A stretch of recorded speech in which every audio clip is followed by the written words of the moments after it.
So we will join in uh, 5-10 minutes, I think, once we have The start. attendees who have joined, right?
Riddhi, just check if more people are going to join.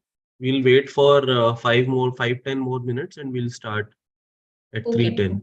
Okay. Okay.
Yeah, Riddhi, I think we can start now, and then people can join as and when they are coming.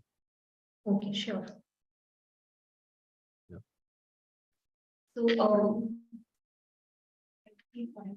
mm, good afternoon, everyone. So, we will start this session on basics of investing by Mr. Ankit Saxena, who serves as the Assistant Vice President, Business Promotion and Investments at SIIC IIT Kanpur. He is currently working closely with the portfolio of startups for business promotion and investments while leading the SIDBI seed equity scheme of investing among the portfolio startups against equity.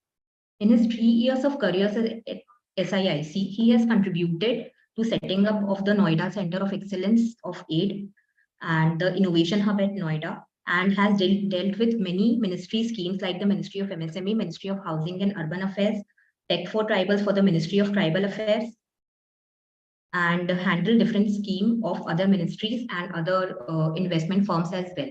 So I'll hand over the session to Mr. Ankit and take this forward, and I hope everyone benefits from it. You can have your questions. We can answer them at the end. Yeah, thank you so much, Riddhi. So, is my screen visible? The presentation? Yes. Visual, sir. Okay. So, I will request all the participants to please keep posting your questions in the Q&A box.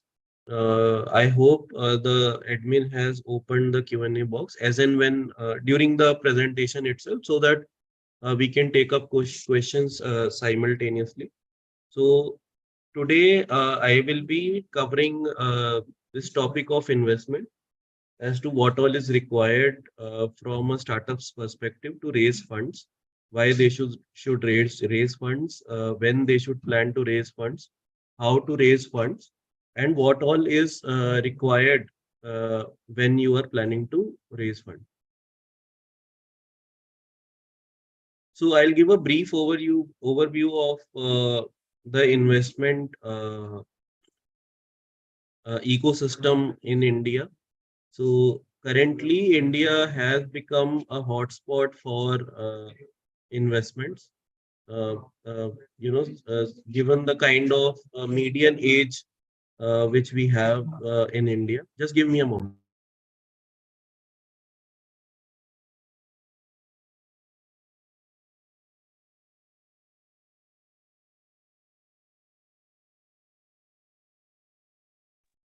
Yeah, given the kind of median age India has, around 28 years, so we are the youngest among the top economies of the world. We have recently taken over UK as the largest economy.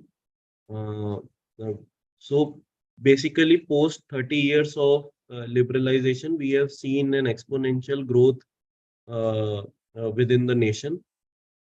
Also, I'll show some interesting statistics why VC funds are enjoying Indian startup ecosystem. So against other investment options which are available for investors, angels and VCs are experiencing 25% of returns on their investments in the Indian ecosystem. So this has been calculated for a period of 10 years. We have recently noticed that 22% of the funding received by Indian startups in 2022 went to tier 2 and tier 3 city startups, right? And 45% of the recognized startups which got registered were based out of tier 2 and tier 3 cities. So currently, tier 2, tier 3, 3 cities startups are doing really well in terms of raising investments, and there is a huge boom amongst VC funds as well, wherein they are looking at entrepreneurs coming from outside of Mumbai, Delhi, Hyderabad, such cities, Bangalore. So these are some of the startups which have come out of cities outside of Mumbai, Delhi, NCR. So 40% of the new unicorns which have emerged in 2022 have come from outside of the metro cities. Now coming to this particular slide. So this slide has been taken from Inc. 42 website.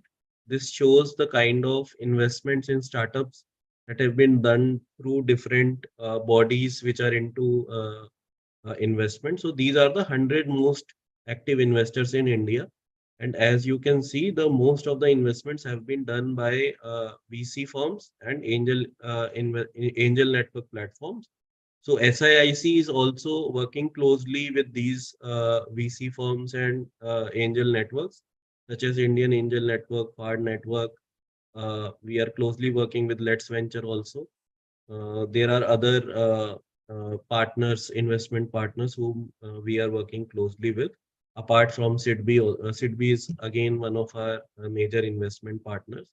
So as you can see, around 1,614 deals were closed last year uh, through angel network platforms. The reason why I'm emphasizing more on this particular number is because most of the early stage startups raise funds from such networks or VC firms. So there is a huge kind of demand for startups, especially in the deep tech area, where now VC funds are showing interest. Now coming to the question, why and when to raise funds. So there are different stages at which a startup could see themselves at. They could be raising funds to fuel growth and expansion. So this could be valid for a startup which is into maybe prototyping stage and they are looking to get into commercialization. So they could be looking at raising funds for such reasons. So if you are planning to raise funds for fuel growth and expansion, then you need to be clear about the kind of growth opportunities which are there for your technology, your product and services. Also, it is very important that irrespective of which stage you are, based on this particular slide, you need to have a very strong GTM plan. So there could be a reason wherein you are raising funds for research and development or to develop new products, new technologies, and you are looking for strategic investors to help you with the same. But nonetheless, your GTM plan and business plan should be very clear because any investor would only invest to make money out of the technology which you are developing. So that has to be very clear, irrespective of which stage you are at for raising funds. Uh, so this is why you are raising funds. So if you have working capital needs, if you are struggling with your cash flow gaps, that could be one of the reasons why you are planning to raise funds. If you are developing new products, if you are doing research and development to develop new technologies, that could be one of the reasons to get competitive advantage in the market. If you're looking to scale up your operations for the existing products, that could be one of the reasons. Uh, Again, at this point, you need to see that your profitability is increasing. You are able to achieve break even if you are planning to scale your operations. You should not be making loss if you are projecting scaled up operations for raising funds, especially for raising funds through VC firm. Uh, then if there are some new markets which you want to target, let's say if you want to go to neighboring countries like Bangladesh, Sri Lanka to test your products, or Nepal, which are similar to the Indian subcontinent, then that could be one of the reasons for you to raise funds. Or if you're taking your product to some other market as well, like US or Saudi Arabia, so then in that case also, that could be a valid reason for you to look at the kind of funds you are raising. Then of course, the last reason could be to for your own survival. If you're facing some adverse situations in your company, that could be another reason for you to look at raising funds. Now coming to what all you will require for raising funds. So for this, I will actually switch off my presentation and I will open an Excel sheet.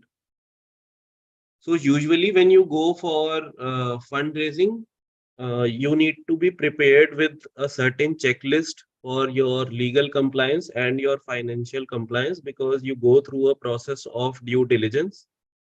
So there you need to be prepared in advance with all the documentation.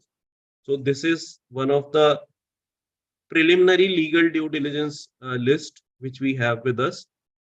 So you will need your certificate of incorporation, MOA, AOA of the company, proof for the registered office, and the list goes on. This file, I think, we will share with all the attendees who have registered uh, for this webinar. So you will get an idea of what kind of documentation you need to be ready with if you are planning to raise fund. Then similarly for your financial due diligence, you need to be ready with your uh, business related P&L document, then your balance sheet, uh, and preferably all audited ones. In case you have provisional ones, that would also work. But if there is any delay in filing such documents at your end, then that might become a red flag uh, when you're raising funds, right? So this list we can share with you. Your GST filings, if you're maintaining PF records, if you're maintaining salary register, so all those proofs, documents you need to be ready with. So this is what you need to, as a startup in general, once you're incorporated, you need to be ready with these documents so that whenever you get an opportunity to interact with an investor and you make a presentation to the investor, you are ready with the due diligence list, right? Now coming to how to raise funds. So in order to do that, you have various options now. These are some common options which are available for your knowledge, but there could be a permutation combination or different kinds of uh, uh, improvisations which you can discuss with your investor, and it could become a hybrid instrument as well. So common stock is one of the options wherein you can issue equity from your company to the investor, wherein they will have common voting rights and may receive dividends if declared by your company. Wherein for preferred stock, the only difference is that preferred stocks get priority, and most of the VC firms and angel investors are interested usually in this kind of equity. So they get a priority over common stockholders in the event of liquidation. Then you have convertible preferred stock and convertible notes in terms of debt. So here you basically discuss with your investors that you are allotting them certain equity from your company, but the valuation gets decided at a later date. And in terms of convertible debt, your equity may get converted into a debt, or sometimes it may be so that uh, there could be a combination of both as well, wherein you say that today I am taking a debt from you, which may get converted through a triggering date or an event, which you can define in the agreement between you and the investor, that if a certain revenue is achieved, or if the next fundraise is done within this period of time, then at that time the investment may get converted into equity or get converted into debt. So those kind of permutations can also be worked out with your investors. Then safes are recent innovation in financing, wherein the type of convertible security that allows investors to purchase equity in the future, right? So you basically define a, a period wherein by that time the investment is not converted into equity or debt, but once you achieve a certain milestone, at that point of time, or when you raise funds from some other investors, at that point of time, when you get a particular milestone in terms of revenue or valuation, during that time your investment will get converted into equity. So these are some permutations and combinations, but like most of the incubated startups with SIIC, you are open to discuss such options when you get into accelerated talks with different investors. You can reach out to us and we can help you out with what mode of investment you should go for.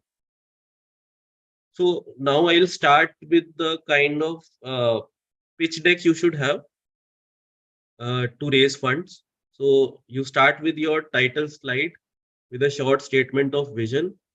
In the following slide, you expand upon the problem statement and you use some global context wherein you put in some data from some agencies, some trusted agencies which validate the problem statement and also convey the substantial importance of solving that problem statement. And then you present your solution wherein you talk about how your solution will help improve the problem statement statistics in a over a period of time. And you also mention the USP. Then we talk about our market size.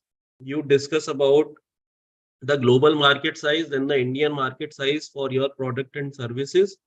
You also discuss about the total addressable market, and then you talk about what kind of earlier companies have grown in that particular sector where you belong, and then you give a basic idea of what you are targeting initially as a startup, like how much market you are planning to capture. Then you give a brief about the competitive analysis wherein you define your competition, especially from the startup ecosystem. You define your USP, how you are different from your competition, and if you feel that there is a lack of USP, you can mention what kind of USP you are working upon. Then you explain all the certifications which are necessary. If you have any purchase orders, LOIs, traction that you want to showcase against what your competition is doing, you can mention that as well in this particular slide. Then you talk about the current situation where you are in terms of your technology, your product. If you are already in the market, you can talk about the traction you have generated. You can talk profitability. If you have any traction, then you can talk about profitability product wise. If you have various products, then what is the revenue you have seen? What is the growth you have seen? And you can map this against your market size slide, that this is the market we are capturing and this is where we are in terms of revenue as of now. Then in the following slide, you need to talk about your timeline, your plan, what you wish to achieve in the future, how you are going to achieve break even if you have not already achieved it, how you are going to generate profit, what are your projections, and your projections needs to be very deeply worked out, because the most of the questions you will face from the investors will be around your projections, because they want to assess your capability and your interest in your own startup, that how deeply you have worked on these numbers. So they are not taking your projections as your commitment, but they are checking whether you are uh, deep into your own startup or not, or you have become myopic in developing the technology itself. So your GTM plan has to be very strong in your presentation. Then you come to your ask part, wherein you mention how much money you are looking at raising, and how much time that fundraise will give you, what kind of activities you will do against the timeline which you had earlier shown with that money. And then this is a slide which usually most of the startups do not include in their pitch decks, but they should. So you need to plan for the exit of the person who is planning to invest as per your ask. So you need to have a plan as to, if an investor is coming at point A, and if you are planning, let's say 18 months through that fundraise, then after 18 months, if what kind of fundraise you will do next, at what kind of valuation, and then through that, what activities you will perform. Then again at point C, what kind of fundraise you will do and what kind of activities you will perform, so that you can give exit to the investor which is coming into your business at this particular point. So those calculations and those projections need to be very clear in this particular slide, so that they know exactly what kind of returns they can expect from your business. And if you have traction, you need to make sure that you, in the past also, you have some demonstration of the capability to grow exponentially. Then post this slide to build upon the credibility at your end. You can mention details of previous fundraise and grants. You can mention what other sources you have raised funds from, whether through pilots or CSR, or if you have raised rounds from equity, then who all are there on your cap table. All those details you need to give in this particular slide. Then comes the accolades part, wherein you mention about your achievements, if you have been covered by some news agencies, if you have won some awards through some of the ministries or some other agencies, then you can mention that, followed by your team member slide, your mentors. If you have a board, then your board members. So you can mention that, and with that, you can end your presentation. But like I said, you need to have a plan for exit, which most of the startups do not create, and your projections have to be very realistic, and you should be very well versed with the projections that you have made. Now, coming to how investors are judging a deal. So these slides I had taken from one of the presentations I attended. So this presentation was being given by one of the prominent angel networks. So they suggested that most of the deep tech startups are focusing their presentations around the second point, the product risk, wherein they are focusing only upon the competition, the competitive differentiation, what they are doing different, what kind of idea they have. So there is a statement wherein sometimes you will hear that my technology is going to change the world and hence I am investable. But this is not actually true, and there are two examples in front of all of us. One is the automobile industry, and second is the aviation industry. So in human civilization, both these industries have significantly changed the way we live today, but they are not necessarily very profit making or investable businesses. So there you need to have a market risk assessment of your own startup, your own technology, and you need to also be very well versed with how you are going to execute your plan. Whether you have sufficient cash flow, you are going to have sufficient cash flow, what kind of PNL projections you have, when are you planning to achieve break even. So these plans are more important than the kind of technology that you have worked upon, because if you are unable to sell your product or services or your technology, then your startup will ultimately get shut down, and you will not be able to generate any money for yourself or for your investors. And the final parameter for any investor to judge a startup is the founder itself. So you also need to see that you are not arrogant, that you have thought through about how you are going to give an exit to your investors, how you are getting collecting feedback from your customers. If your interests are also aligned with the investors, this is very important that you get uh, the kind of investors on board which are strategically helpful for you. Also, you need to see that you are not hell-bent on a certain valuation because you have taken validation from a few friends. You need to be open about the kind of valuation which people are offering you, and you can get it vetted through different VC firms. uh, you need to be very clear upon your compliances. Your track record needs to be impeccable, and you need to be driven by passion. So these are a few pointers which investors look at while investing in startup. So now I think we'll be open for questions from the audience. So, if any of you have any questions, please write down in the Q&A session. We'll take it up from there. So, I have one question on behalf of the startups. Even though we Yeah. have discussed it, What are the common mistakes which a startup should avoid when they are discussing something with an investor, with a potential investor? Like, even you have said it, but still. See, most of the investors, you will get their attention from the core product or technology which you are developing, right?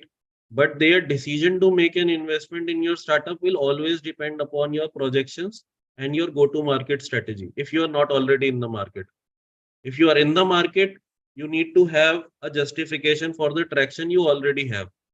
If you don't have a good traction, there must be some good reason why you could not generate a good traction, and what are your plans to correct it.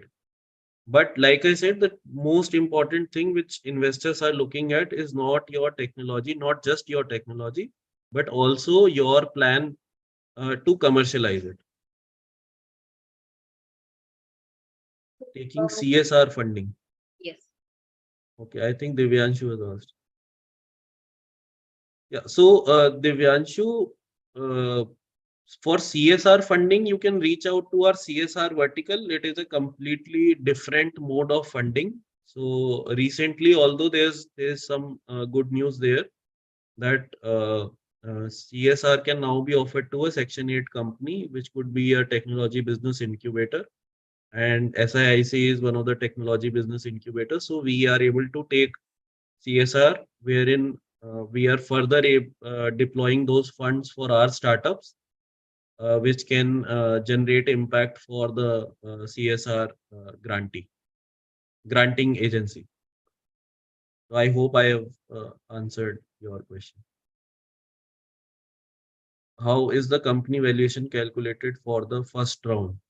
So first round could be when you have when you are at the prototype stage, or first round of investment could be when you have generated some traction and gotten your product validated in the market.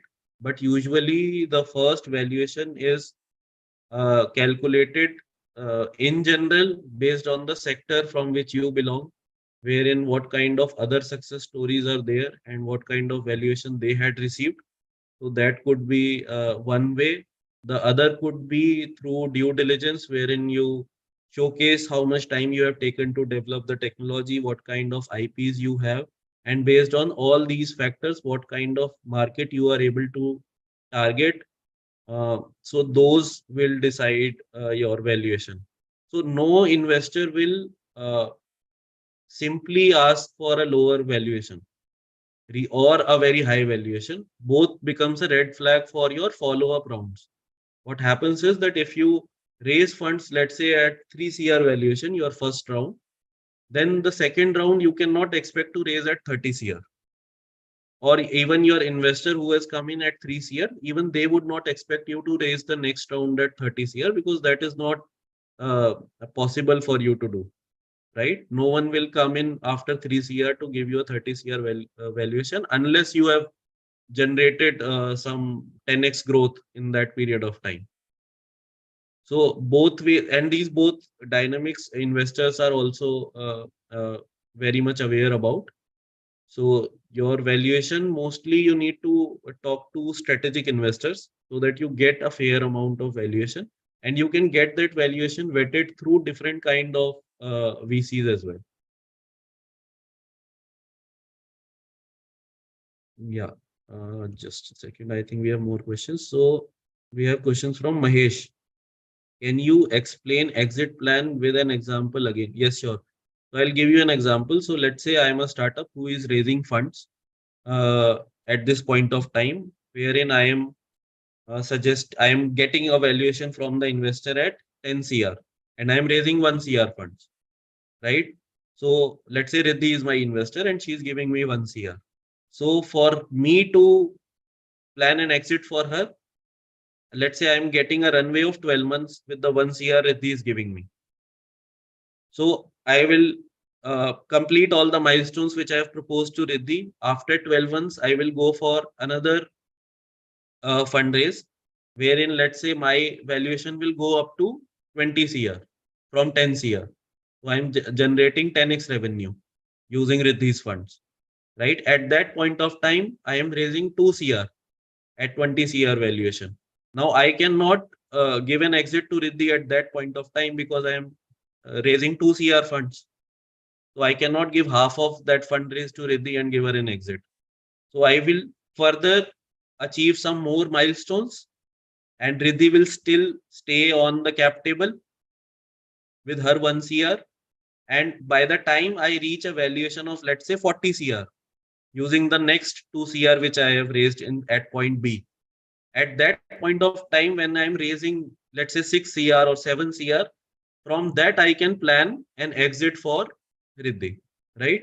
So that I hope gives you a hypothetical idea of how to plan an exit. Yeah. Next question is from Sabapati. Can we raise funds for operational and marketing mileage? We just started our sales. Yeah, sure, you can do that. Uh, People do raise funds for marketing and operational purposes that would rather come under working capital support. So there are various VC funds who would be more than happy to help you out with such a requirement. You can talk to Riddhi and she can connect you with me, and I can further connect you with the relevant VC. Right. Uh, yeah, there is another question from Indran. Could you please tell what are the best instruments to raise money from angel investors for a pre-revenue startups for a small check size of 5 to 15 lakhs? So from a startup's point of view, the best instrument would always be a convertible note.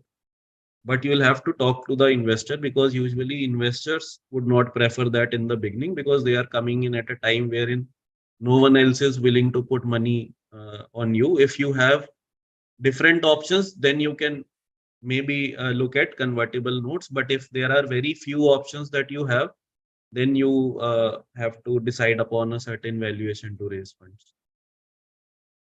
But for an amount of 5 to 15 lakhs, you can agree upon. I mean, if your technology is good enough, if there is enough market for you, if you have your projections in place, and if you can defend a good valuation, you can raise that money directly through exchange of equity, or you can sign a note wherein you can say that, let's put a floor of valuation and a ceiling of valuation, and based upon the milestones we will decide what kind of conversion you get in a period of, let's say, 12 months. So that can also be done. Next question is, how can we derive the amount that need to be raised in the initial period if our PAT is positive? So irrespective of your PAT, your projections are depending not upon your profitability, but your uh, requirement is basically based upon the activities which you need to perform. And you need to have a very uh, uh, clear objective of what you want to perform in next 5 years as a startup. So that is how you come to the point what kind of funds you want to raise, right? Okay. Next question is Aditya. Yeah. How much equity should we be comfortable dissolving at an early stage? Our early startup is offered some fund, but for 20%. Our valuation is, you often run into monetary shortage. So for the first round, if you are planning to dilute 20% of your company, you need to be very clear that the investor, whoever is coming in, needs to be a strategic investor. Otherwise, you will have someone sitting on your cap table with whom you will always keep planning how you will give an exit to that person or how you will buy them out. So, diluting 20% itself in the beginning would be advisable if the investor is a very strong person from your, or a strong institution from your sector. So, that is how you arrive at it. Just a second.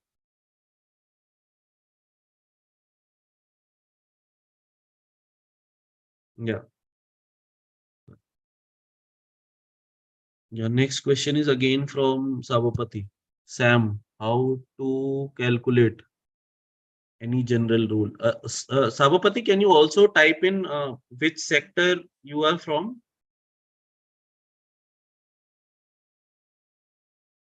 so that I get a better perspective of uh, how I can advise you? Menstrual hygiene. Okay. So for Sam, you can look at uh, number one, geographically, which areas you want to target, right? Second is you need to also be clear because you're into menstrual hygiene. I am assuming that you have a D2C product. So if you have a D2C product, you need to be very clear what kind of target audience you have, whom you are selling to. So based on these two things, plus what your competitors are doing, that would suffice your requirements to calculate the serviceable market.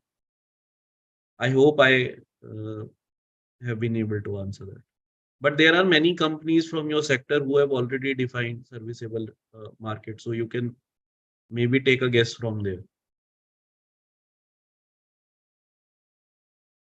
Any more questions I can address?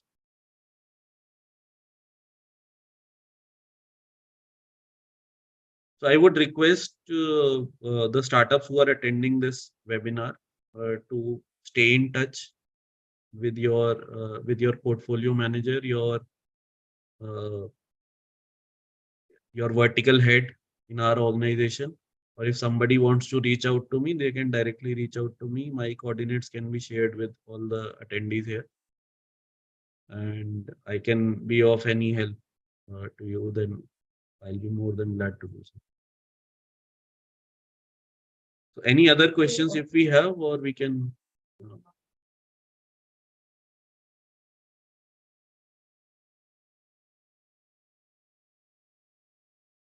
I think we don't have any questions. I think the Thank you. questions which everyone has asked, like if you can reach out to me and we can have a one-to-one discussion, I'll be in a much better position to give you proper calculations, right? So feel free to connect with me. Uh, we have another question. Yeah, SAFE is already utilized in India.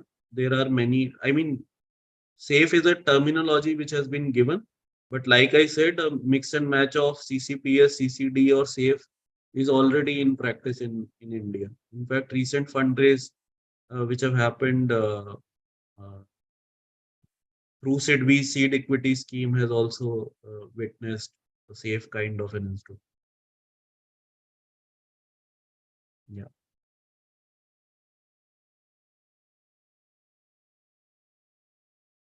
Okay, so I think we don't have any other questions, so we can end the webinar, Riddhi. So I have one question. I think Yeah. some of the Yeah, startups. another question.